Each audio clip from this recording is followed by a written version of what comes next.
Cancel ஆகாதுன்னு தெரிஞ்சு எதுக்கு அந்த கையெழுத்து இயக்கம் நடத்தணும்? நீதிமன்ற தீர்ப்பை நீங்க இது பண்ணுவீங்க? சட்ட திருத்தம் கொண்டு வந்தால் தான் நீங்க பண்ண முடியும். அப்போ சட்ட திருத்தம் கொண்டு வரதுக்கு ஒரு ஆட்சி அமையும். அதாவது நல்ல மெஜாரிட்டியோட வந்தாங்கன்னா சட்ட திருத்தம் கொண்டு வந்தா நீட்டு விலக்குன்றது சாத்தியம்.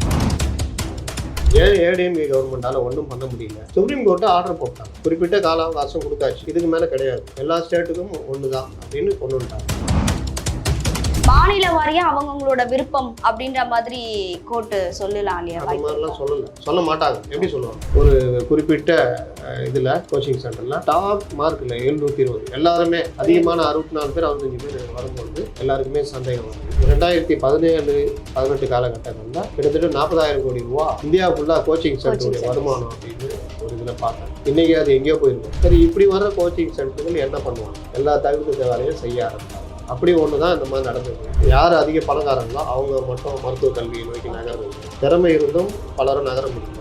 எங்கே பிரச்சனை வருது அப்படின்னு பார்த்தீங்கன்னா, பள்ளியில் படிச்சுட்டு வர பசங்க அந்த 17 வயசு வரும்பொழுதே அந்த மனப்பான்மை, ஐயோ நீட்டு சிபிஎஸ்சி படித்தவங்களுக்கு தான், நம்மளுக்கு கிடையாது, கஷ்டம் அப்படின்னு மாதிரிலாம் வருது. தமிழ்நாட்டு மாணவர்களுக்கு என்னன்னா, நீட்டு என்னைக்கு இருந்தாலும் ரத்தாயிடுன்ற மைண்ட் செட்லேயே அவங்க இருக்கிறாங்க. நீட்டில் பல்வேறு பிரச்சனைகள் இருக்குது. மாணவர்களுடைய சிலபஸ், ஒரு பொதுவான சிலபஸை உருவாக்கணும். நீட்டுக்காக தனியாக படிக்கணுன்றது ஒரு பெரிய பிரச்சனை. ஏன் தமிழ்நாடு அதிகமாக இருக்கிறாங்கன்னா, அதிகமான மருத்துவ சீட்டு உள்ள மாநிலங்களில் தமிழ்நாடு உண்டு. கிட்டத்தட்ட தனியாரும் அரசும் சேர்த்து 74 மருத்துவ கல்லூரிகள் இருக்குது. தமிழ்நாடு கவர்மெண்ட்டுடைய பாடத்திட்டம் இல்லை, வரலாற்று பாடத்திட்டம். இது டிஎன்பிஎஸ்சிக்காக ரெடி பண்ண ஒரு இது. அது இந்திய அளவுலேயே அது ஒரு பெரிய இதுவாக பார்க்குறாங்க. குரூப் 1 எப்படி கொண்டு வந்துட்டாங்கன்னா, கிட்டத்தட்ட சிவில் எக்ஸாம் மாதிரியே கொண்டு வந்துட்டாங்க. யூபிஎஸ்சி எக்ஸாம் ஈக்குவலாக. இங்கே குரூப் 1 ஒருத்தர் ரெடி ஆகுறாரு அப்படின்னு பார்த்தா அவர் யூபிஎஸ்சிக்கும் ரெடி ஆகலாம். இதற்கான பாடத்திட்டத்தையும் கொண்டு வந்தாங்கன்னா நீட்டு நமக்கு ஒரு மேட்டர் இருக்குது.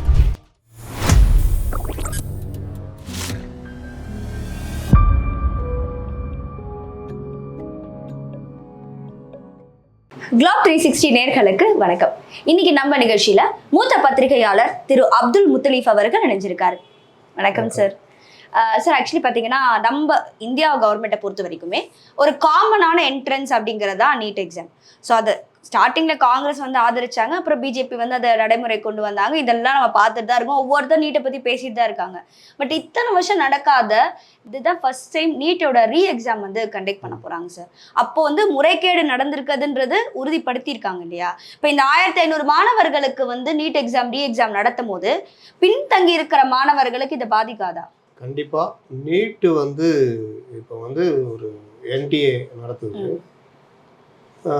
மருத்துவத்துக்கு தனியாக ஒரு பொது தேர்வு. இப்போ எப்படி சிவில் சர்வீஸ்க்கு இப்போ டிஎன்பிஎஸ்சி மற்றதெல்லாம் நடத்துகிற மாதிரி மருத்துவத்துக்கான இது பிஜி யூஜி எல்லாத்துக்குமே ஒரு பொது தேர்வு இருக்கணும், போட்டித் தேர்வு அப்படின்றது தான் இது. அதில் ஆரம்பத்துலேருந்து என்ன பிரச்சனை வருதுன்னா, ஸ்டேட் போர்டில் படிக்கிற பசங்க இவங்க என்சிஆர்டி அந்த சிலபஸ் இது பண்ணுறாங்க. அப்போ ஸ்டேட் போர்டில் படிக்கிறவங்க படிச்சுட்டு இந்த போட்டித் தேர்வுன்னு வரும்போது அந்த கொஷின்ஸ்லாம் பார்த்தீங்கன்னா வேறு டைப் இருக்குது. கிட்டத்தட்ட இந்த சிவில் சர்வீஸ் இது மாதிரி ஒரு கேள்வி, அதுக்கு 5 பதில் இருந்துச்சுன்னா 5 பதிலில் ஏதோ ஒரு பதிலை செலக்ட் பண்ணுற மாதிரி கிட்டத்தட்ட ஒரு ஸ்மார்ட் ஒர்க் மாதிரி அது எங்கே பிரச்சனை வருது அப்படின்னு பார்த்தீங்கன்னா, பள்ளியில் படிச்சுட்டு வர பசங்க அந்த 17 வயசு முடிச்சுட்டு வராங்கன்னா அவங்க இது மாதிரி வரும்பொழுதே அந்த மனப்பான்மை, ஐயோ நீட்டு அது சிபிஎஸ்சி படித்தவங்களுக்கு தான், நம்மளுக்கு கிடையாது, கஷ்டம் அப்படின்னு மாதிரிலாம் வருது. அப்போ இதெல்லாம் வரும்பொழுது இந்த மாதிரி வகையான கேள்விகளை அவங்க எதிர்கொண்டிருக்க மாட்டாங்க. அதாவது கேள்விகளில் எல்லா பதிலும் ஒரே மாதிரி இருக்கும். அதில் செலக்ட் பண்ணுறது இப்போ சிவில் சர்வீஸ்லாம் பார்த்தீங்கன்னா அப்படி தான் இருக்கும். அதில் நீங்கள் தப்பான பதில் போட்டிங்கன்னா நல்ல கேள்விக்கான மார்க் குறைஞ்சிடும். நெகட்டிவ் மார்க்கிங் வரும். சிவில் சர்வீஸில் அப்படி தான். அதனால தான் 10 லட்சம் பேர் எழுதுனாலும் 1000 வேக்கன்சி தான் எழுதுறாங்க. அது பெரிய கஷ்டம். இப்போ அந்த மாதிரி இந்த மாதிரி தேர்வுகள் வரும்பொழுது ரொம்ப சிக்கலாகும். இன்னொன்று என்னென்னா, நீங்கள் நீட்டுக்காக தனியாக படிக்கணுன்றது ஒரு பெரிய பிரச்சனை. ஒரு கோச்சிங் சென்டர்ஸ் வர நடக்குதாங்க. ஆமாம், +2 வரைக்கும் படிச்சுட்டேன், அந்த மார்க்கை வச்சு வந்தேன் அப்படின்றத தாண்டி நீட்டுக்காக படிக்கிறதுன்றது ஒரு பெரிய பேர்டன். யாருக்கு பேர்டனு? பெற்றோருக்கு, மாணவர்களுக்கு. நீங்கள் ஸ்கூலில் பார்த்தீங்கன்னா 10th +2 +1 +2 இப்போ +1 கொண்டு வந்துட்டாங்க பொது தேர்வு. நீங்கள் என்ன தான் பசங்க படித்தாலும் இப்போ எப்படி ஆயிடுச்சுன்னா, நீ டியூஷன் படிக்கணும், எக்ஸ்ட்ரா படித்தாகணுன்றது. அப்புறம் ஒரு ஸ்கூல் படிக்கிற பையனுக்கு ஃபீஸு, வண்டி போயிட்டு வர்றது, அதுக்கான சார்ஜு, ப்ளஸ் ட்யூட்டோரியல் எங்கேயாவது டியூஷனு சேர்த்து அது இது இருக்குது. +2 முடிச்சு மெடிக்கல் வரோம்னா நீட் கோச்சிங் சென்டர். மினிமம் நல்ல கோச்சிங் சென்டர்னா 4 லட்ச ரூபா வருஷத்துக்கு. வருஷத்துக்கு. Okay sir. ஆமா அவ்வளவுதான் வாங்குறாங்க. ஃபர்ஸ்ட் டைம் அட்டன் பண்ணலன்னா செகண்ட் டைமும் கோச்சிங் போய் தான் போகணும். அப்போ ஒரு குழந்தை 3 தடவை எழுதுனா 12 லட்ச ரூபா அந்த குடும்பத்துடைய ஃபேமிலியுடைய சேமிப்பு காலி. அப்போ வசதி படைத்தவர்கள் என்னதான் இருந்தாலும் அவங்க தான் இது பண்ணணுன்றது இருக்குது. அப்போ இந்த மாதிரி பெரிய ட்ராபேக்கெல்லாம் சந்திச்சு தான் வந்துக்கிட்டு இருக்கிறோம். தமிழ்நாட்டு மாணவர்களுக்கு என்னென்னா நீட் என்னைக்கு இருந்தாலும் ரத்தாயிடுன்ற மைண்ட் செட்லேயே அவங்க இருக்கிறாங்க. அப்போ இது எல்லாம் சேர்ந்து வரும்பொழுது தமிழ்நாட்டுக்கு பிரச்சனை. ஆனாலும் நீட்டில் நம்ம வந்து டாப்பர்லேயே இன்றைக்கி தமிழக மாணவர்கள் வர்றவங்க யாருன்னு பார்த்தா பெரிய பணக்கார வீட்டு பிள்ளைகளோ இல்லை மதியதர குடும்பத்தில் வசதி இருந்து கட்டி வர்ற பசங்க வச்சுக்கோங்க. கிராமப்புற மாணவர்கள் தான் பாதிக்குது. சரி இப்படி தான் வர்றாங்களே, இது என்னன்னு பார்த்து இந்த தடவை ரிசல்ட்டு பார்த்தா நீங்கள் ஒரு குறிப்பிட்ட இதில் கோச்சிங் சென்டரில் ஒரு குறிப்பிட்ட இதில் டாப், அதாவது இது டாப் மார்க் இல்லை 720 எல்லாருமே ஒரு அதிகமான 64 பேர் 65 பேர் வரும்பொழுது எல்லாருக்குமே சந்தேகம் வருது. இது எப்படி நடக்குது? இப்போ டிஎன்பிஎஸ்சியில் கூட அது மாதிரி நடக்கும். கோச்சிங் சென்டர் வந்து கொஷின் பேப்பரை இது பண்ணி ஏதோ ஒரு வகையில் இது பண்ணி, இப்போ நாமக்கல்லாம் பிரச்சனை ஆச்சு, ஒரே இதில் எல்லாரும் அந்த மாதிரிலாம் வந்தால் சந்தேகப்படுவாங்க. நம்ம இதில் என்ன சிஸ்டம் கொண்டு வந்துட்டாங்க டிஎன்பிஎஸ்சினா, இப்போ பிடிஆர் மினிஸ்டர் இருக்கும்போது ஒரு நல்ல சிஸ்டம் கொண்டு வந்தார். எப்படின்னா, நீங்கள் எங்கே இந்த பேப்பர்லாம் மாற்றுறாங்க, அந்த கோச்சிங் சென்டரு பேப்பரை திருத்துற வேலை. அதாவது இப்போ இந்த சென்டரில் நீங்கள் எழுதுறீங்க அப்படின்னா நீங்கள் பணம் கொடுத்தெல்லாம் பண்ணிட்டீங்கன்னா அது முடிச்சு போகிறதுக்குள்ளே உங்கள் நம்பர் எடுத்து அந்த ஷீட் எடுத்து கரெக்டான மார்க்கை டிக் பண்ணுறது. அது எப்படி அது சாத்தியம் அப்படின்னு பார்த்தா, இப்போ முன்னாடிலாம் எப்படி இருந்ததுன்னா பாக்ஸ் இருக்கும் ABCD, அதில் AB ஏதாவது ஒன்று டிக் பண்ணணும். தெரிலன்னா டிக் பண்ணாமல் விட்டுடலாம். இதை என்ன பண்ணுவாங்கன்னா, கோச்சிங் சென்டரில் படிக்கிற மாணவர்கள் பெரும்பாலும் டிக் பண்ணாமல் விட்டுருவாங்க.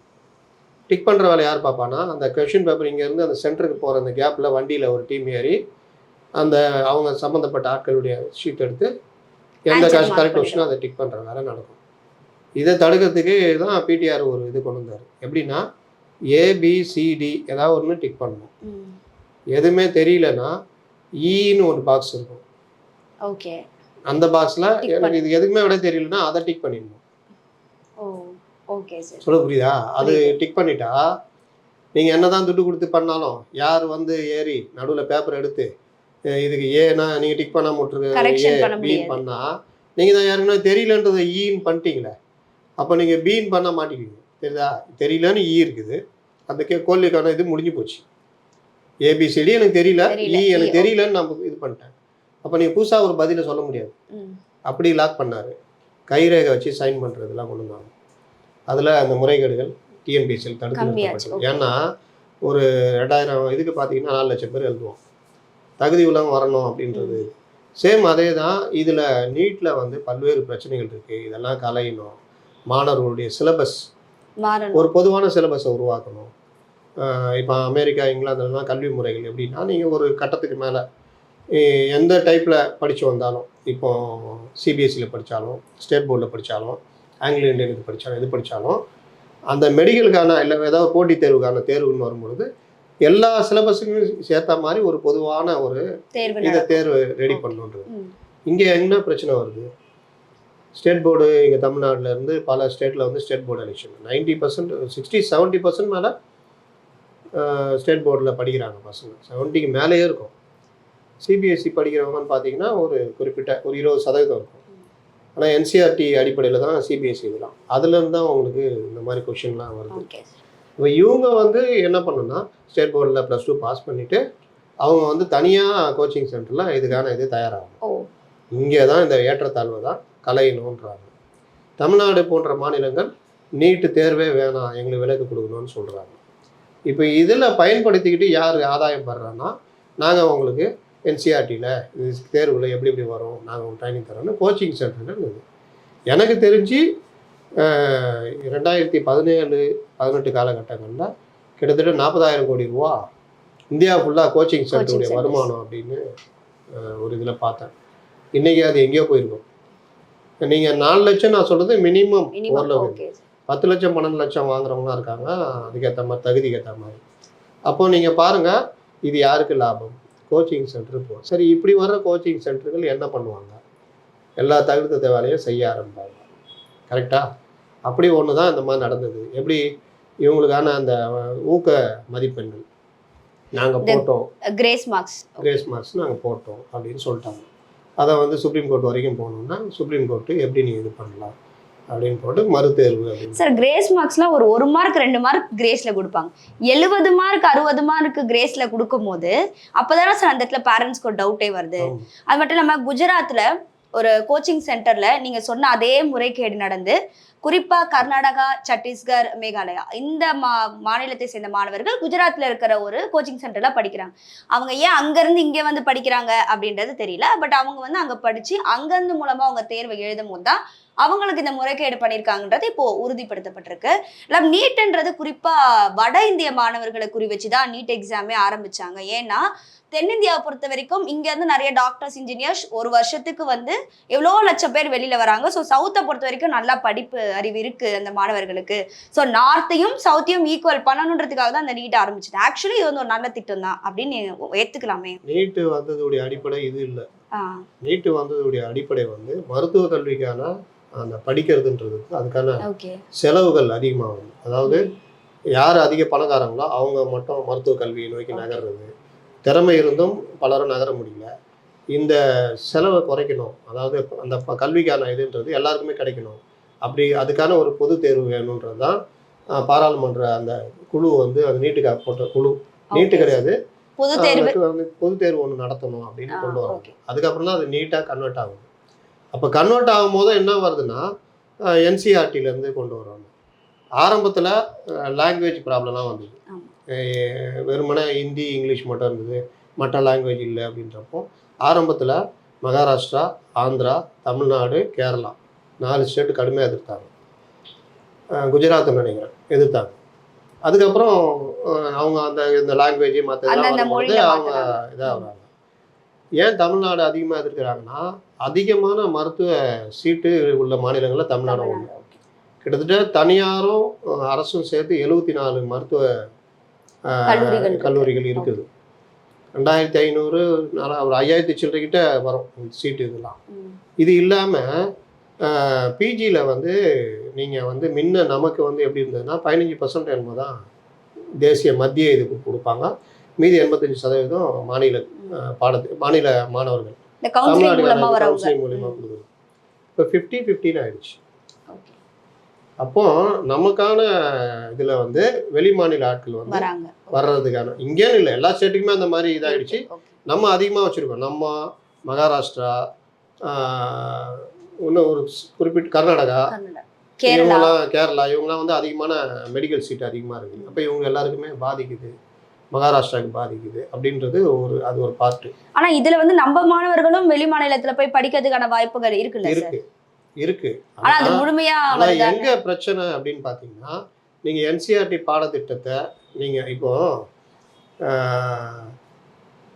தமிழ்நாடு கவர்மெண்ட்டு தான், தமிழ்நாடு கவர்மெண்ட்டுடைய அந்த என்சிஆர்டி இது தமிழ்நாடு கவர்மெண்ட்டுடைய பாடத்திட்டம் இருக்குல்ல, வரலாற்று பாடத்திட்டம், அது வந்து டிஎன்பிஎஸ்சிக்காக ரெடி பண்ண ஒரு இது. அது இந்திய அளவுலேயே அது ஒரு பெரிய இதுவாக பார்க்குறாங்க. நம்ம இதுக்காக சிவில் தேர்வுலாம் இருக்குல்ல, சிவில் தேர்வு நம்ம டிஎன்பிஎஸ்சி குரூப் 1 எப்படி கொண்டு வந்துட்டாங்கன்னா கிட்டத்தட்ட சிவில் எக்ஸாம் மாதிரியே கொண்டு வந்துட்டாங்க. யூபிஎஸ்சி எக்ஸாம் ஈக்குவலாக எப்படி கொண்டு வந்துட்டாங்கன்னா அதே மாதிரி ப்ரிலிம்ஸு, மெயின்ஸு, அதுக்கான பாடத்திட்டங்கள் எல்லாமே இங்கே குரூப் 1க்கு ஒருத்தர் ரெடி ஆகுறாரு அப்படின்னு பார்த்தா அவர் வந்து சிவில் தேர்வுக்கும் யூபிஎஸ்சிக்கும் அவர் வந்து ரெடி ஆகலாம். பாடத்திட்டமும் கிட்டத்தட்ட அந்த மாதிரி கொண்டு வந்துட்டாங்க. இது வந்து மற்ற ஸ்டேட்டும் ஃபாலோ பண்ணுறாங்க இங்கே இருக்கிற நம்மளுடைய பாடத்திட்டங்களை எடுத்துகிட்டு. அப்போ இந்த மாதிரி சிஸ்டம் டிஎன்பிஎஸ்சியில் என்ன பண்ணுறாங்க, அண்டை மாநிலத்திலேருந்து வந்து இங்கே எழுதுகிறவங்க அதிகமாக வந்தது வந்து தடுக்கிறதுக்கு ஒரு நல்ல ஒரு சிஸ்டம் கொண்டு வந்தாங்க. எப்படின்னா தமிழ் செய்யுள், தமிழில் வந்து உங்களுக்கு குறிப்பிட்ட சப்ஜெக்ட்டு நீங்கள் கண்டிப்பாக பண்ணியே ஆகணும். அதில் என்ன பிரச்சனை, இங்கே இங்கிலீஷ் மீடியம் படிக்கிற பசங்க, தமிழ் வழியில் இல்லாத பசங்க கூட டிஎன்பிஎஸ்சிக்குள்ளே வர முடியாது. அப்படின்னா சாதாரண மக்கள் தமிழ் வழி கல்வியில் பயில்றவங்க, அரசு பள்ளி, அரசு உதவி பள்ளியில் இருக்கிறவங்க டிஎன்பிஎஸ்சியில் எக்ஸாம் எழுதி வரலாம் அப்படின்றதுக்கான ஒரு வாய்ப்பை உருவாக்கி கொடுத்தாங்க. இப்போ நீங்கள் பீகார்லேருந்து வரவனை வந்து திருக்குறள் 4 திருக்குறளுக்கு பொழிப்புரை எழுதுனா எழுத தெரியாது. இது ஒரு இதெல்லாம் வந்து தடுக்கிறது. தமிழர்களே நம்ம இதில் ஸ்டேட் இருக்கணும் வர்றது. இன்னொன்று என்ன பண்ணாங்க, Tamil to English, English to Tamil ரெண்டுமே பண்ணணும். ஒரு பேராகிராஃப் இருக்கும், அதை இங்கிலீஷில் டிரான்ஸ்லேஷன் மாதிரி, இங்கிலீஷ் தமிழில் இருக்கிறத இங்கிலீஷில் டிரான்ஸ்லேட் பண்ணணும். இப்போ இதுவும் வந்து நல்லா படித்தவர்கள், இந்த விஷயங்கள் தெரிஞ்சவங்க தான் பண்ண முடியும். தமிழை பற்றி நல்லா தெரிஞ்சவங்க தான் பண்ண முடியும். இங்கேயே நீங்கள் வந்து தங்கிலீஷில் எழுத ஆரம்பிச்சிட்டான். நம்ம ஆள்லாம் ஸ்கூலில் படிக்கிற பசங்கள்லாம் தங்கிலீஷ், தமிழே எழுத வராது. அவனை போய் தமிழை படித்து அதை நீ இங்கிலீஷில் டிரான்ஸ்லேட் பண்ணால் அது வராது. இங்கிலீஷை படித்து தமிழில் எழுதினாலும் வராது. அப்போ தகுதியான ஆள் டிஎன்பிஎஸ்சிக்குள்ளே வரணும் அப்படின்றது ஒரு இது. இப்போ இந்த மாதிரி சிஸ்டத்தை நீட்லேயும் நீங்கள் நீட்டுக்கான இப்போ இந்த திட்டங்கள் பாடத்திட்டங்கள் உருவாக்கி குரூப் 1ல் எக்ஸாம் எழுதுறவங்க வந்து சிவில் தேர்வுக்கு போகிற அளவுக்கு கொண்டு போகிறது, சிவில் தேர்வுக்காக கோச்சிங் சென்டர், இப்போ நம் முதல்வன் திட்டம், இந்த மாணவர்களுக்கான திட்டங்கள்லாம் இருக்குல்ல, தமிழ் புதல்வன்லாம், அதெல்லாம் பார்த்தீங்கன்னா சிவில் தேர்வுக்கு நம்ம மாணவர்களை தயார்படுத்துகிற ஒரு திட்டம். அவங்களுக்கு மாதம் அந்த இதில் தேர்வாயிட்டாங்கன்னா 7000 ரூபா ஊக்கத்தொகை, ப்ளஸ் அவங்களுக்கான கோச்சிங் சென்டரு, அங்கேயே தங்கி 6 மாதம். இப்போ ப்ரிலிம்ஸுக்கு ட்ரெயின் ஆகணும்னா ப்ரிலிம்ஸ் எக்ஸாம் எழுதுற வரைக்கும் அவர் இது பண்ணுவார். ப்ரிலிம்ஸ் தேறிட்டாரு அப்படின்னா அடுத்து மெயின்ஸ் எக்ஸாம் எழுதுற வரைக்குமே அவருக்கான இது ஹாஸ்டல் வசதி மற்றெல்லாம் இப்போ நம்ம இங்கே ராஜாநாமபுரத்தில் இருக்குது. இந்த மாதிரி ஒவ்வொரு முக்கியமான இதில் இருக்குது. அது ரெடி பண்ணுறது, அதுக்கப்புறம் வந்து இன்டர்வியூ போகிறதுக்கான இது பண்ணுறது, இந்த மாதிரிலாம் யூபிஎஸ்சிக்கு ரெடி பண்ணி கொடுக்குறாங்க. சேம் இதே பேட்டர்னு நீட்டுக்கும் இதே மாதிரி டிஸ்ட்ரிக்ட் வைஸு எந்த பாடத்திட்டத்தில் வந்து நம்ம தேவை, என்சிஆர்டிக்கு இங்கே என்ன தேவை, இந்த மாணவர்களை எப்படி கொண்டு வரலாம், இந்த ஒரு ஆராய்ச்சி பண்ணி ஒவ்வொரு டிஸ்ட்ரிக்ட்லேயும், இப்போ டிஸ்ட்ரிக்ட்லேயே எடுத்துகிட்டு நம்ம தமிழ்நாடு எடுத்துக்கிட்டால் கோவை, சென்னை, மதுரை, கோவை, திருச்சி மெயின் சிட்டிஸு. இங்கே இருக்கிறவங்க ஒரு வகையான வாழ்நிலை இதாக இருப்பாங்க, middle class, upper middle class, படிக்க வைக்கக்கூடியவங்க, இவங்களுடைய கல்வி ஸ்டாண்டர்டு அந்த ஒரு மாதிரி இருக்கும். விருதுநகர், பொள்ளாச்சி, நாமக்கல் இந்த மாதிரி சைட்லாம் பார்த்திங்கன்னா அவங்களும் பவராக இருப்பாங்க. ஆனால் கொஞ்சம் ரூரல் இதுன்னு வச்சுக்கோங்க. ரொம்ப பின்தங்கியதுன்னு பார்த்தீங்கன்னா இப்போ விழுப்புரம் இந்த சைடு, இந்த வடக்கு மாவட்டங்கள் இதெல்லாம். அப்போ ஒவ்வொன்றுத்துக்கும் ஏற்ற மாதிரி இந்த மாணவர்களை தூக்கி நிறுத்துவதற்கான கோச்சிங் சென்டரு, இந்த மாதிரி விஷயங்கள்லாம் கொஞ்சம் கூடுதலாக கவனம் செலுத்தி இதற்கான பாடத்திட்டத்தையும் கொண்டு வந்தாங்கன்னா நீட்டு நமக்கு ஒரு மேட்டரே கிடையாது. சார், இந்த நீட்டை வச்சு அரசியல் அப்படிங்கிறது சுற்றி நடந்துட்டு தான் இருக்கு. வாக்குறுதிகள் எல்லாத்துலேயுமே நீட்டை வந்து ரத்து செய்யப்படும் தான் திமுகவும் சொல்கிறாங்க, அதிமுகவும் நீட்டு வேணான்ற மாதிரி தான் ஒரு கட்டத்தில் சொல்ல ஆரம்பிச்சிட்டாங்க. காங்கிரஸ் டோட்டலாக நீட்டுக்கு ஆப்போசிட்டாக தான் இருக்காங்க. இதில் ஆதரிக்கிறது நான் என்டிஏ கூட்டணி மட்டும்தான். ஸோ நீட்டை சுற்றி இந்த அரசியல் நடக்குது. எப்போ தான் அந்த நீட்டு ரத்தாகும், இல்லை வாய்ப்புகள் இருக்கா? நீட்டு வந்து நீங்கள் பொதுவான ஒரு எக்ஸாம், நீங்கள் போட்டித் தேர்வு மாதிரி. ஆமாம் சார். மெடிக்கலுக்கு நீட்டு சுப்ரீம் கோர்ட்டு ஆர்டர் போட்டாங்க. ஏன் ஏடிஎம்கே கவர்மெண்டால் ஒன்றும் பண்ண முடியல அப்படின்னா சுப்ரீம் கோர்ட்டு ஆர்டர் போட்டாங்க. ஓகே, அது இன்னும் குறிப்பிட்ட கால அவகாசம் கொடுத்தாச்சு, இதுக்கு மேலே கிடையாது, எல்லா ஸ்டேட்டுக்கும் ஒன்று தான் அப்படின்னு கொண்டு வந்துட்டாங்க. இது மாநில வாரியாக அவங்கவுங்களோட விருப்பம் அப்படின்ற மாதிரி கோர்ட்டு சொல்லலாம் இல்லையா? அந்த மாதிரிலாம் சொல்ல மாட்டாங்க. எப்படி சொல்லுவாங்க? அப்போ சேலஞ்சு போடுவாங்க. இப்போ மாநில வாரியான்னு வச்சுக்கோ, தமிழ்நாட்டுக்குன்னு தனியாக முடிவு பண்ணிட்டாங்கன்னா பஞ்சாபில் ஆரம்பிப்பாங்க, எங்களுக்கு வேணும், உத்தரப்பிரதேசில் ஆரம்பிப்பாங்க, மகாராஷ்டிரா, இது இப்படியே ஆரம்பித்தா அப்புறம் நீட்டு கொண்டு வந்ததுக்கான இது இருக்காது. அப்போ இந்த நீட்டு கேன்சல் ஆகாதுன்னு தெரிஞ்சு எதுக்கு அந்த கையெழுத்து இயக்கம் நடத்தணும், அதுக்கு ஒரு மாநாடு வைக்கணும், இத்தனை லட்சம் கையெழுத்து வாங்கணும், அதெல்லாம் இப்போ எதுக்குமே பிரயோஜனம் இல்லையே. நீங்கள் இப்போ இந்தியா கூட்டணியை வந்துச்சுங்க, ராகுல் காந்தியே சொல்லியிருந்தார், இந்தியா கூட்டணியுடைய தேர்தல் அறிக்கையிலேயே நீட்டு விரும்பும் மாநிலங்களுக்கு விலக்கு கொடுக்கும். அப்படி வருதுன்னா இப்போ இந்தியா கூட்டணி வந்து ஒரு கவர்மெண்ட் ஃபார்ம் பண்ணுறாங்கன்னு வச்சுக்கோங்க, அவங்க வந்து ஒரு சட்ட திருத்தம் கொண்டு வந்து நீட்டை வந்து விரும்புகிற மாநிலங்கள் விலக்கு பெறலாம். இப்போ தமிழ்நாடு வந்து 2017க்கு முன்னாடி 2-3 வருஷம் வந்து நீட்டு இல்லாமல் தான் பண்ணாங்க, அந்த மாதிரி பண்ணலாம் அப்படின்னு வந்தால், சட்ட திருத்தம் மூலிமா வந்தால் தமிழ்நாடுக்கு விலக்கு கிடைக்கும்ல. அப்போ வேறு ஸ்டேட்டு கேட்குது அப்படின்னா விலக்கு இல்லை, நாங்கள் நீட்லேயே நாங்கள் இருக்கிறோம் அப்படின்னா அது ஓகே. அப்போ இந்த மாதிரியான வாய்ப்புகளும் இருந்தது. ஏன்னா நீதிமன்ற தீர்ப்பை நீங்கள் இது பண்ணுவீங்க, சட்ட திருத்தம் கொண்டு வந்தால் தான் நீங்கள் பண்ண முடியும். ஓகே. அப்போ சட்ட திருத்தம் கொண்டு வரதுக்கு ஒரு ஆட்சி அமையணும். அதில் அந்த இந்தியா கூட்டணியில் டிஎம்கே இருக்குது. அவங்க டிஎம்கேவும் சரி, ஏடிஎம்கேவும் சரி, காங்கிரஸும் சரி, தொடர்ச்சியாக நீட்டு தமிழ்நாட்டில் வேணான்றதுல எல்லா திமுக கூட்டணியும் சரி, அதிமுக கூட்டணி என்டிஏ தவிர இருக்கிறாங்க. ஏன் என்டிஏ கூட்டணி இருக்கிற பாமகவை நீட்டு வேணான்னு தான் சொல்கிறாங்க. அப்போ இது எல்லாமே சேர்ந்து இது பண்ணும் பொழுது இந்தியா கூட்டணி அமைஞ்சிருந்தால் உங்களுக்கு ஈஸியாக இந்த கொண்டு வந்து முடிஞ்சிட்ருக்கும். அதான் அமைஞ்சு இருந்தால் இருந்தால் அப்படின்னா கூட நம்ம தமிழ்நாட்டுல இருந்து ஒரு சீட்டு கூட அந்த என்டிஏ கூட்டணி வரவே இல்லை சார். அதுல இருந்தே தெரியுது நம்ம அகேன்ஸ்டா தான் இருக்கும். பட் ஓவரால் இந்தியாவில கம்பேர் பண்ணும்போது அந்த ஆட்சி மாற்றம் ஏற்படல. ஓவரால் இந்தியாவிலையுமே என்டிஏ கூட்டணிக்கு ஒரு அடி தானே. ஆமா, நீங்க ஆபி சர்க்கார் 400 பார், அதெல்லாம் சாக்கோபார்னு சொல்லியிருந்தாங்க. இதெல்லாம் 400 பார் 400. அந்த 400 பார் கிடைக்கல. சரி 300 பாரா கிடைக்குதான்னு பார்த்தா அதுவும் கிடைக்கும். அப்போ 240 இடம் மெஜாரிட்டி இல்லைன்ற ஒரு நிலைமை கொண்டு போய் நிறுத்திட்டாங்க. உத்தரப்பிரதேசத்துலேயே பாஜகவுக்கு அங்கே தான் பெருசாக எதிர்பார்த்தது. அவங்க எப்பவுமே மார்க் தட்டுறது நாங்கள் வந்து உத்தரப்பிரதேசம் ஒன்றுமே பண்ண முடியாது, மாயாவதியும் ஓவைசியும் வச்சுக்கிட்டு ஓட்டை பிரிக்கிற வேலையெல்லாம் நடக்கும். ஆனால் இந்த தடவை உத்தரப்பிரதேச மக்களே புறக்கணிச்சிட்டாங்க.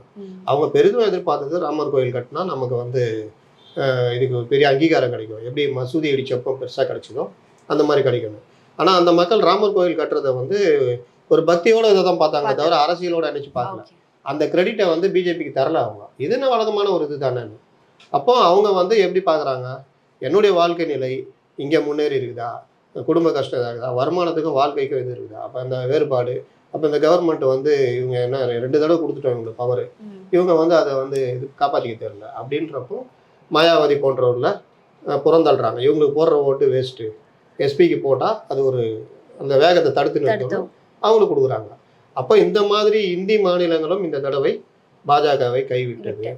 நீங்கள் கொஞ்சம் இன்னும் எஃபர்ட் எடுத்திருந்தா, இப்போ ஜோடோ யாத்திரை ராகுல் காந்தி போகிறாரு, அவருக்கு எத்தனை இப்போ எதிர்கட்சிகளாக கூட இருக்கவங்க எத்தனை பேர் ஹெல்ப் பண்ணாங்க? அவர் ஒரு மனிதராக தான் தலைமை தாங்கி நிறுத்தினாரே தவிர இதாகல. இன்னொன்று இந்தி கூட்டணியுடைய மைனஸ்ன்னா, அங்கே பார்த்தா வெஸ்ட் பெங்காலில் ஒரு ரூட்டு, இவர் வெளியே போயிட்டாரு, நிதிஷ்குமார் விட்டுருங்க, அவர் தான் ஆரம்பிச்சார், வெளியே போயிட்டாரு. நம்ம இவர் டெல்லி அரவிந்த் கெஜ்ரிவால் வெளியே போயிட்டாரு. இந்த மாதிரி ஒவ்வொருத்தரும் வெளியில் போகிறது, இந்த மாதிரி ஒரு நெல்லிக்காய் மூட்டை கூட்டணி மாதிரி தானே இருக்காங்க. அப்போ அந்த மாதிரி இருக்கும் பொழுது உங்களுக்கு மக்களுக்கு இன்னும் நம்பிக்கை வராது. நீங்கள் இன்னும் நல்லா ஒரு ஸ்ட்ராங்காக இது பண்ணிங்கன்னா, வந்தால் சட்ட திருத்தம் கொண்டு வந்தால், அதை நல்ல மெஜாரிட்டியோட வந்தாங்கன்னா சட்ட திருத்தம் கொண்டு வந்தால் நீட்டு விலக்குன்றது சாத்தியம். அது வரைக்கும் உங்களுக்கு சுப்ரீம் கோர்ட் ஆணை, சுப்ரீம் கோர்ட் உத்தரவு, அரசு உத்தரவு ரெண்டும் ஒன்று. அதனால நீட்டு வந்து தொடர்றதுக்கு தான் வாய்ப்பு இருக்கு. சார், ஒரு சின்ன புரிதலுக்காக கேட்குறோம். தென்னிந்தியாவை பொறுத்த வரைக்கும் நீட்டை வந்து ஆதரிக்கல.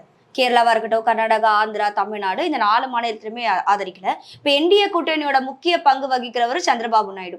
ஒரு வேளை என்னோட மாநிலத்துக்கு நீட்டு வேணான்ற மாதிரி அவர் ஏதோ ஒரு சஜஷன் வைக்கிறாரு அப்படின்னா என்டிஏ கூட்டணியில் ஏத்துக்க வாய்ப்புகள் இருக்கா? இந்தியாவில் முதல்ல எதிர்த்தது ஆந்திரா, கேரளா, மகாராஷ்டிரா, குஜராத், தமிழ்நாடு எல்லாம். இதில் எல்லாருமே ஒரு வகையில் ஏற்றுக்கிட்டாங்க. இன்றைக்கி நீட்டில் டாப்பரில் கேரளாவும் வருது. நீங்கள் 5 மாநிலம் எடுத்துட்டிங்கன்னா first topper UP, second Maharashtra, 3வது குஜராத்தில் கிடையாது, 3வது இந்த மாதிரி நம்ம 4வது 5வது இடத்துல இருக்கிறோம். நமக்கு அடுத்து கேரளா இருக்காங்க. அப்போ டாப்பரில் நம்ம என்ன தான் எடுத்துருந்தாலும் நம்ம வந்து அந்த டாப் 3-4ல இருக்கிறோம். அப்போ இவங்க எல்லாருமே அந்த விஷயத்தில் பெருசாக இது பண்ணல. இவங்க நம்ம மட்டும்தான் இப்போ நீட்டு விலக்கு வேணுன்றது, ராகுல் காந்தி அதை மதிக்கிறாரு, இதெல்லாம் பண்ணுறாங்க. அதனால் சந்திரபாபு நாயுடு போய் இப்போ எப்படி திடீர்னு அதை கிளப்புவார்? இல்ல, அவர் மாநில மாணவர்களை பற்றி யோசிச்சு மேபி அதை கேட்கலாமோ? அவங்க ஒன்றும் எதிர்ப்பு தெரிவிக்கலையே. அப்ப அவங்க ஒத்துக்கறாங்க. கேரளா இது பண்ணி அவங்க கோச்சிங் சென்டர் கொடுத்து அவங்க சார் ஒரு வழி இல்லாம, இப்போ நீங்க சொன்ன மாதிரி கோர்ட்டோட ஆர்டர் அப்படின்னா ஒரு வழி இல்லாம இதை ஃபாலோ பண்றாங்க. இப்போதான் என்டிஏ கூட்டணியோட முக்கிய அங்கமா சந்திரபாபு நாயுடு இருக்கும் போது அவரோட மாநில மாணவர்களை கருதி இதை செய்யலாமோ? அங்க அந்த தேவை, அங்க போராட்டமோ இல்லை எதுவும் நடந்தா தானே. ஒய்எஸ்ஆர் இருந்தாரு, ஒன்றும் பிரச்சனை இல்லை, இவரு இருந்தாரு, இவருடைய தேர்தல் அறிக்கையில எதுலயும் அந்த மாதிரிலாம் சொல்லல. அப்புறம் இருக்கும்போது திடீர்னு எப்படி அதை தூக்கிட்டு வருவாரு? அதனால் இப்போ தமிழ்நாடுனா, தமிழ்நாடு ஆரம்பத்துலேருந்தே டிஎம்கே ஏடிஎம்கே எல்லாருமே சொல்லிட்டு இருக்கிறாங்க, நீட்டு நாங்கள் வந்தால் நீட்டு விலக்கு கோருவோன்னு. ஏடிஎம்கே எதிர்க்க முடியலன்றப்போ ஒரு நல்ல ஒரு விஷயம் கொண்டு வராங்க. 7.5% டிஎம்கே முதற்கொண்டு எல்லாம் ஆதரித்து ஒருமுகப்பட்டு அந்த அதாவது தமிழ்நாட்டில் இருக்க எல்லா கட்சிகளும் அந்த 7.5% ஏற்றுக்கிறாங்க. அதன் மூலிமா அரசு பள்ளி மாணவர்களுக்கு ஒரு 200 சில்லற 300 சீட்டு வரைக்கும் அவங்களுக்கு கிடைக்குது. நீங்கள் கேட்டால் மாநில கல்வியில் இருந்தப்போ கூட இந்த அளவுக்கு கிடைச்சிருக்குமான்னு தெரியாது. இப்போ வந்து கொடுத்தே ஆகணும், இந்த கோட்டால 7.5% கொடுத்தே ஆகணும்ன்றது. இதுல எஸ்சி எஸ்டி எல்லாமே எல்லாரும் ஓபிசி அது வந்து இது வந்துடும். அந்த ஒதுக்கீடு எப்படி வருதுன்னா அரசு பள்ளி மாணவர்கள் அப்படின்னு அதுல வந்து உங்களுக்கு அந்த கட்டாப்ல டாப்ல எதுவும் இப்போ அரசு பள்ளி மாணவர்களே 600 எடுத்துருக்கா வச்சுக்கோங்க, கட்டாப் அங்கே 600 வந்துடும். ஓகே. அதுக்கப்புறம் 550 இது லாஸ்ட்டு ஆள் 350 எடுத்திருக்காங்க. அதுக்கப்புறமா அரசு பள்ளி மாணவர்கள் 300 200 எடுத்திருக்காங்கன்னா இந்த இது வரைக்கும் தான் வரும். இந்த 650 வரும். ஓகே. ஏன்னா போட்டி ஜாஸ்தி ஆகிட்டே போகுதுங்க. ஒரு காலத்தில் பிகாம் படிக்கிறதுக்குலாம் ஆளே கிடையாது. எழுத்தர் பணி மாதிரி அது மாறி போச்சு. எனக்கு தெரிஞ்சு 80ஸ்க்கு மேலே பிகாமுக்கெல்லாம் மரியாதை இல்லாமல் போச்சு. கெமிஸ்ட்ரி சப்ஜெக்ட், சயின்ஸ் சப்ஜெக்ட்டுக்கெலாம் மரியாதை இருந்தது. இப்போ பிகாமுடைய கட் ஆஃப் மார்க்கு 100 போன வருஷம். அப்படின்னா என்ன அர்த்தம்? அவ்வளோ பேர் அதில் போய் விழுறாங்க பிகாமுக்கு. ஆனால் வேல்யூ ஜாஸ்தி ஆகிடுது மறுபடியும். அப்போ பிகாம் சீட்டுன்றதை பணம் கொடுத்து வாங்குற அளவுக்கு போயிடுச்சு. பல கல்லூரிகளில் கூப்பிட்டு கொடுத்தவங்களாம் இவ்வளோ தந்தா தான் சேவ் பண்ணுற லெவல்லாம் போயிடுச்சு. அப்போது இது ஒவ்வொரு காலகட்டத்திலையும் ஒவ்வொரு வளர்ச்சிக்கு ஏற்ற மாதிரி மாறும். ஏன் சயின்ஸ் சப்ஜெக்ட் பெருசாச்சுன்னா கம்ப்யூட்டர் காலங்கள் குளோபலைசேஷன் ஆகும்போது கம்ப்யூட்டர் வரும்போது ப்ளஸ் சயின்ஸுக்கு எப்போவுமே வேல்யூ இருக்கும். ஏன்னா ஏதாவது ஒரு ரிலேட்டடை நீங்கள் படிச்சிக்கலாம். மெடிக்கல் கிடைக்கலனா கூட நீங்கள் பயோகெமிஸ்ட்ரி வேறு ஏதாவது ஒரு ஃபார்மசி படிக்கலாம், வெட்டினரி சயின்ஸ் படிக்கலாம், ஏதாவது பிஃபார்ம் படிக்கலாம், ஏதாவது ஒன்று போயிடலாம். ப்ளஸ் அக்ரிகல்ச்சர் சைடும் போகலாம். இதில் ஐபிஎஸ் போகிறீங்கன்னா ஐஎஃப்எஸ்ஸுக்கும் சயின்ஸ் சப்ஜெக்ட் தேவை. ஐஇஎஸ்னு ஒன்று இருக்குது ரயில்வேக்கான இதுக்கு, அதுக்கும் சயின்ஸ் சப்ஜெக்ட் தேவை. அதே மாதிரி அதுக்கு ஒரு வேல்யூ எப்போவுமே சயின்ஸ் சப்ஜெக்ட் இருக்கும். பிகாமு இந்த மாதிரி இது காமர்ஸ் இதுக்கெல்லாம் இல்லாமல் இருந்தது. இப்போ மறுபடியும் அதுக்கான இது வேல்யூ ஜாஸ்தி ஆகிடுச்சு.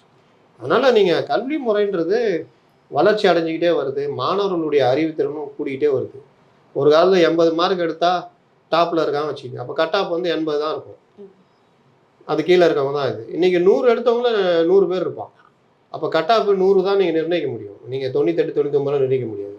நீங்கள் எஸ்சி எஸ்டி பிசி ஓபிசி அந்த இதுலேயே பார்த்தீங்கன்னால மார்க்கில் வந்து தான் கிட்ட நின்றுட்டு இருக்கிறாங்க. அதனால் வந்து நீங்கள் இதுக்கு நீட்டுக்கு வந்து அகில இந்திய லெவலில் செய்ய வேண்டியது ஒரு பொதுவான பாடத்திட்டம். இப்படி தான் நாங்கள் பண்ணுவோம், அது கீழே தான் நாங்கள் வரோம், அது ஸ்டேட் போர்டு எல்லாத்தையுமே கலந்து ஆலோசனை பண்ணுவோன்றது கொண்டு போனால் கரெக்டாக இருக்கும்.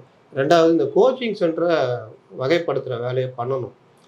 எல்லா காலத்துலேயுமே வந்து வசதி இருக்கிறவங்க தான் போக முடியும் அப்படின்றத மாற்றணும். இன்னொன்று ஒவ்வொரு ஸ்டேட்டுக்குமான பாடத்திட்டங்களை நீட்டை நோக்கி நகர்ற மாதிரி மத்திய அரசே அதுக்கான இதை கொண்டு வரணும். ஸ்டேட் பாடத்திட்டங்கள்லேயும் அதை கொண்டு வரணும்.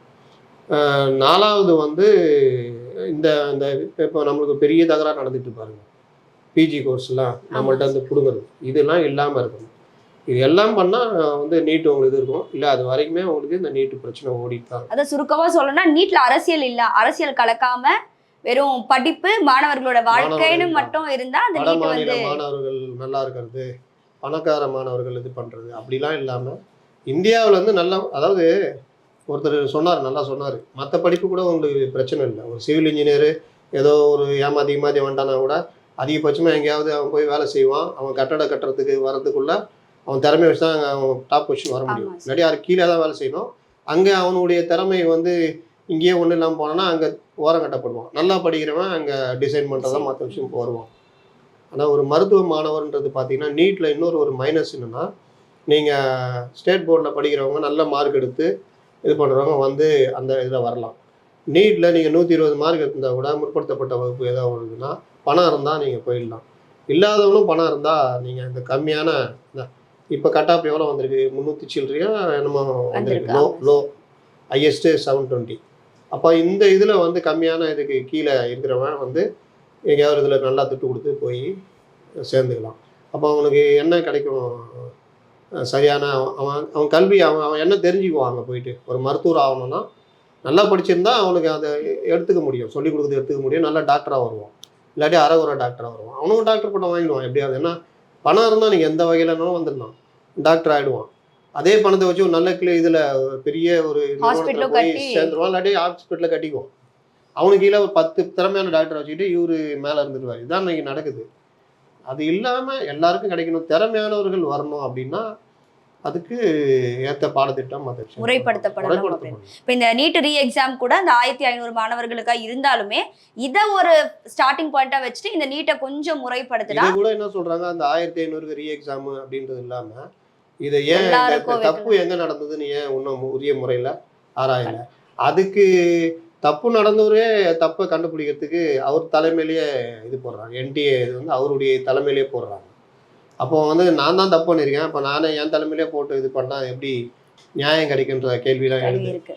ஒருவேளை அந்த கண் துடைப்பு தான் சார் இந்த மறுதேர்வு இல்லையா? அதை வந்து அவர் வந்து தன்னை தப்பிச்சுக்கிறதுக்காக நான் மறுபடியும் ரீ எக்ஸாம் வைக்கிறேன் அப்படின்ற அந்த பாயிண்ட் ஆஃப் வியூல தான் இப்போ வைக்கிறாங்க. என்னதான் இருந்தாலும் இது ஒரு மாணவர்களுடைய வாழ்க்கைன்னு நினைச்சு அரசியலை கலக்காம இருந்தா இந்த நீட்டை வந்து இதுக்கப்புறம் முறைப்படுத்துறதுக்கான வழிகள் நிறைய இருக்கு. எப்போவுமே ஒரு தேர்வு இப்போ 2016 வருது, இன்னைக்கு கிட்டத்தட்ட எத்தனை வருஷம் ஆயிடுச்சு? 8 வருஷம் 8-9 வருஷம் ஆயிடுச்சு. 2024 8 வருஷம் ஆகும். ஒரு 3 வருஷத்துக்கு 3 வருஷத்துக்கு ஒரு தடவை ரிவ்யூ பண்ணி எங்கெங்கே ஸ்டாக்னஸ் இருக்குது, என்ன பிரச்சனை இருக்குது, எல்லா ஸ்டேட்லேயும் கூப்பிட்டு உட்கார வச்சு இதில் என்ன கொண்டு வரலாம், இல்லை என்னென்ன மாற்றங்கள் கொண்டு வரலாம், கல்வி முறையில் என்ன மாற்றம் கொண்டு வரலாம், இது இன்னும் டெவலப் பண்ண என்ன கொண்டு வரலாம், பின்தங்கின ஸ்டேட்டில் இருக்கிற மாணவர்களை நீட்டில் நல்லா கொண்டு வரதுக்கு என்ன பண்ணலாம், இந்த மாதிரியும் வந்து சென்ட்ரல் கவர்மெண்ட் பண்ணாங்கன்னா இது வந்து அடுத்த கட்டத்தை நோக்கி நகரும். ஆக்சுவலி இப்போ நீங்க சொன்ன ஐடியா நல்லா இருக்கு சார். இந்த நீட்டை வந்து இப்படி முறைப்படுத்தினா மேபி இன்னும் மாணவர்களுக்கு வந்து எஃபிஷியண்டா ஒரு நல்ல டாக்டர்ஸா வெளியில வருவாங்க. ஸோ இதுக்கப்புறமா இந்த முறைகேடெல்லாம் நடக்காம இருக்கிறதுக்கான வழிமுறைகளை நம்ம இந்திய அரசாங்கம் செஞ்சா நல்லா இருக்கும். இன்னைக்கு நிகழ்ச்சியில கலந்துட்டு நிறைய விஷயங்களை மக்களுக்காக பகிர்ந்துக்கிட்டீங்க. நன்றி.